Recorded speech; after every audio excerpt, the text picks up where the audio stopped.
আসসালামু আলাইকুম রহমতুল্লাহি ওয়া বারাকাতুহু। আমি আজকে আরেকটি গজল নিয়ে হাজির হলাম।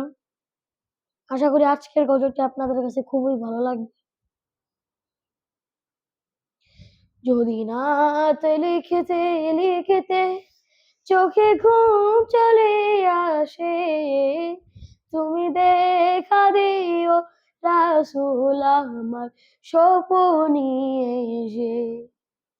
যদি নাত গাইতে গাইতে চোখে ঘুম চলে আসে, তুমি ঘুম পাড়িয়ে দিও রাসূল শিয়রে এসে।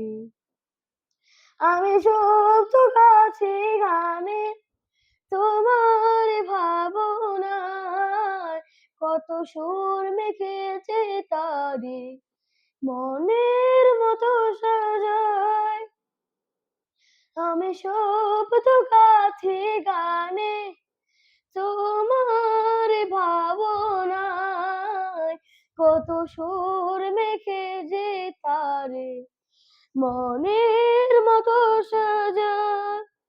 যদি মনের মতো গাথা মনের মতো না হয়, যদি মনের মতো গাথা মনের মতো না হয়, মনের মতোই সাজিয়ে দিও গান আমার। আ গান আমায় হেসে। যদি নাত শুনতে শুনতে চোখে ঘুম চলে আসে, তুমি দেখা দিও রাসূল আমার শিয়রে এসে। তুমি ঘুম পাড়িয়ে দিও রাসূল শিয়রে এসে। কবু লেখার ফাঁকে যদি তাকায় তোমার মন, তুমি নূর মদিনা ছেড়ে আসবে কে গো নিশ্চয়। তুমি নূর মদিনা ছেড়ে যদি ডাকে তোমার হৃদয়, তুমি নূর মদিনার ছাড়ি আসবে কে গো নিশ্চয়। যদি রাখো সত্যি সত্যি চরণ বাবির ঘরে, জীবন কাটিয়ে দিব তার ছোপের চারিপাশে। হা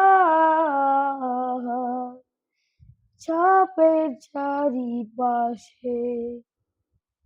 যদি নাচ পড়তে পড়তে চোখে ঘুম চলে আসে, তুমি দেখা দিও রাসূল আমার স্বপনে এসে। তুমি ঘুম পাড়িয়ে দিও রাসূল শিয়রে এসে। লিখিব সোনায় আহমক গজল, হয়ে আসবে ভাঙা ঘরে নয় পড়বে। যোগ্যতার বেহাল দশা তবু তারে আশা ভরসা, তুমি তোমায় ভালো হা তোমায় ভালোবাসে। যদি নাত শুনতে শুনতে চোখে ঘুম চলে আসে, তুমি দেখা দিও রাসূল আমার স্বপনে এসে। যদি নাত লিখতে লিখতে চোখে ঘুম চলে আসে, তুমি দেখা দিও প্রিয় রাসূল শিয়রে এসে। যদি গল্পটি ভালো লাগে তাহলে একটু লাইক, কমেন্ট এবং শেয়ার করে সবাইকে জানার সুযোগ করে দিবেন।